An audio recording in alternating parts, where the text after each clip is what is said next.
En 1905, William Lapara donne son tableau aux ouvriers de la verrerie ouvrière d'Albi, qu'il installe dans la salle d'honneur de l'usine. Le département acquiert le bâtiment en 1988, mais le tableau, qui demeure propriété de la VOA, y reste déposé. L'œuvre est classée au titre des monuments historiques en 1999. En 2016, le bâtiment devant être modernisé, il est décidé d'exposer le triptyque dans la salle de lecture des archives départementales construite en 2005 dans l'enceinte de l'ancienne VOA.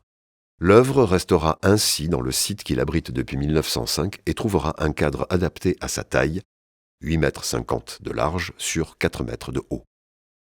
Les travaux de déplacement et de restauration sont pris en charge par le département du Tarn avec l'aide financière de la verrerie ouvrière et de la DRAC Occitanie sous le contrôle de cette dernière.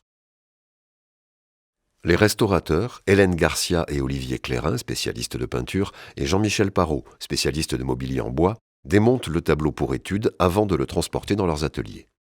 Pour cela, les toiles sont conditionnées sur rouleau. Le sens de roulage a été déterminé de façon à ne pas contrarier les craquelures. Après un dépoussiérage complet, l'étude et la restauration ont permis d'entrer au cœur des tableaux et de faire des découvertes. Au revers de la toile de gauche, une citation écrite à la mine graphite se détache. « Pauvre peuple, Jacques Bonhomme, on t'abuse, mon ami. Camille Desmoulins, le vieux cordelier, 1er avril 1794. » Les bords extérieurs des toiles, qui étaient repliés sur les châssis, présentent les traces des esquisses exécutées librement à la craie grasse noire et à la peinture bleue. Avant de peindre, Lapara avait reporté ses dessins préparatoires par une mise au carreau visible sur les bords de tension. Les châssis en résineux et le cadre en hêtre, particulièrement attaqué par les insectes, sont traités. Les couvre-joints d'origine sont aussi démontés. La structure du cadre est révisée et restaurée, elle présentait une déformation en partie basse. Les toiles n'avaient jamais été restaurées depuis 1905 et demandaient un décrassage complet. La toile de droite montre une reprise de la couleur par le peintre une fois le tableau encadré, l'application d'un jus brun dans la moitié inférieure gauche qui ne s'observe pas sous le couvre-joint. Les trois toiles présentaient des altérations similaires sur lesquelles ont travaillé les restaurateurs.